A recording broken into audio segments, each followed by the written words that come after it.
Welcome to the most expensive city in the world, Zurich. Everywhere you look, it's big money and luxury cars. The minimum salary here is over 4,000 euro, but trust me, that's barely enough to cover the basics. Life here comes with high standards, but also crazy price and sense of lonely far from home. Moving here is both easy and south at the same time. But one thing for sure, everyone needs to experience this city at least once. Hey, I moved to Zurich 2 years ago and I didn't know any German, I didn't know anyone here and I was completely broke. Honestly, I moved here just for fun. And now I want to tell you about and show you what life as an immigrant in the world's most expensive city is really like. The first problem you all face in Switzerland is finding an apartment. In big cities it's almost impossible. Even if you have plenty of money, there is no guarantee the landlord will choose you, because every apartment has a waiting list with dozens of people. A one-bedroom apartment in Zurich with better renovation and no furniture will cost you around 1,500 francs. For a two-bedroom, price starts at 2,000 francs. There is also a cheaper option, finding an apartment outside Zurich in the nearby areas. Prices are lower there, and it's only about 5 minutes more to get to the city center. I couldn't afford to rent an expensive apartment, but I got lucky and through a connection I managed to rent this house for next to nothing. Or more accurately, the basement in this house. The only problem is it's super dirty here. And I'm already planning to hire a cleaner because I hate cleaning. The cleaning sorted everything out, so here's a quick tour of my apartment.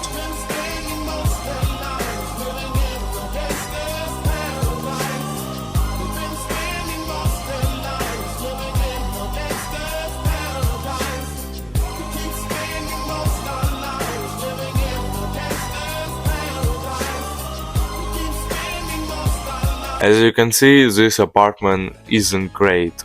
I know that, and I will never live in such a terrible place before. But when I moved in, I thought it was temporary. Turns out nothing is more permanent than something temporary. I live right in Zurich, in the nice Orlikon area, for a really cheap price. No matter how much I will look at it, I haven't been lucky enough to find a new apartment.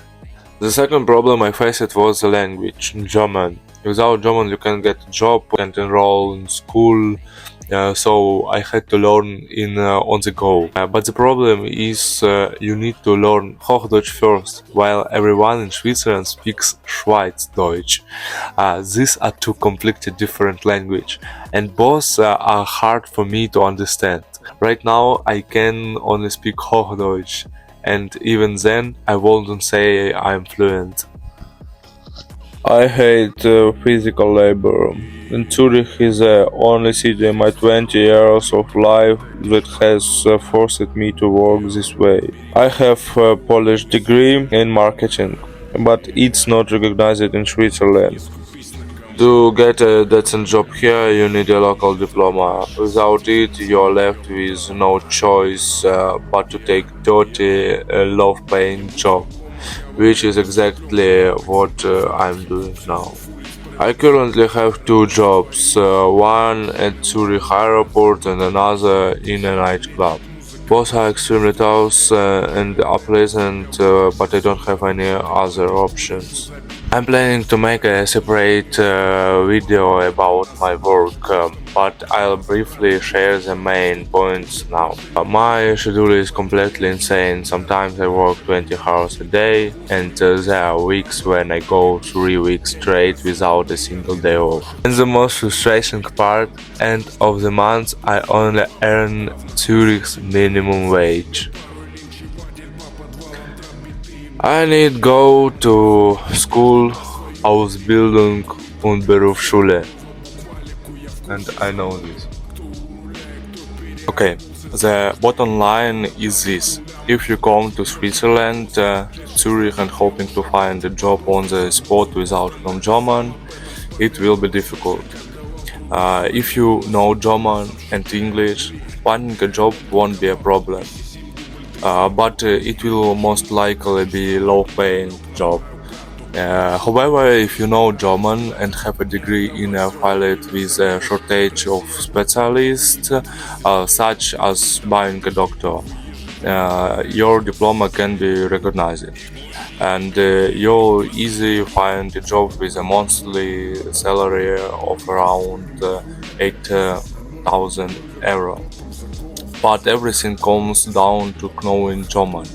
So the main advice is learn German if you want to live in Switzerland. Yeah. Now comes the most interesting part of the video: prices in Zurich. Let's start with transportation. A one-way ticket costs 5 euro, but it's only valid within the city itself. For example, you can't use it to get to the airport. However, there is a cheaper option: buying a day pass for 10 euro, which is valid for 24 hours. There is also an option for a single district ticket for 3 euro, but it's pretty useless. I've never bought it. It's more cost effective to buy a monthly Zurich travel pass, which costs 17 euro. All of this is not cheap, but the price is justified. You are paying for punctuality and cleanliness in every bus, tram or train. It's really comfortable and buses rarely get stuck in traffic. The transportation system is very well thought out.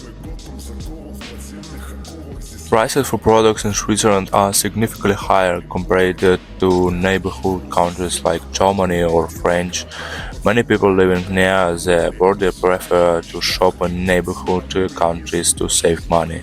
For example, a kilogram of beef in Switzerland can cost around 14 euro. Here is what I bought in a budget store in Zurich: eggs, cheese, ham, pork, cucumber, waffles, cola and bread. It all cost me 28 francs. The cost of such a meal is around 5 euro. It's 11 p.m. now and I finished work early today and I will show at Zurich.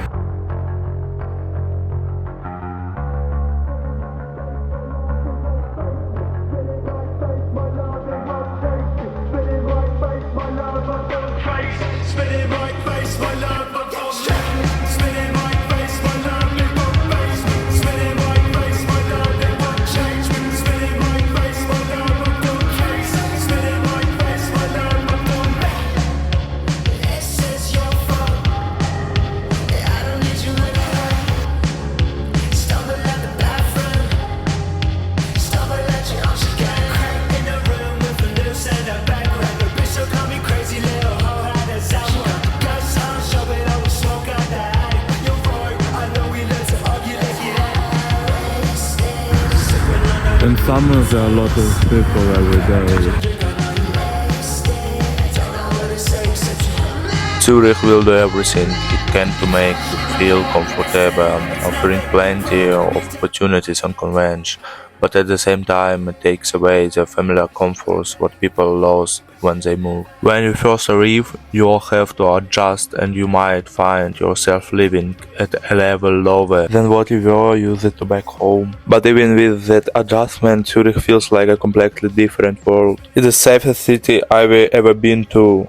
No homeless people, no crazy individuals, no beggars on every corner. That's actually illegal here, and it's not just about keeping the city neat, it's about ensuring that no one ends up in a hopeless situation. The Swiss do everything they can to make sure that people don't fall through the cracks. The people here are incredibly friendly, they're easy to talk to, and they genuinely try to help, whether it's offering direction or just a warm conversation.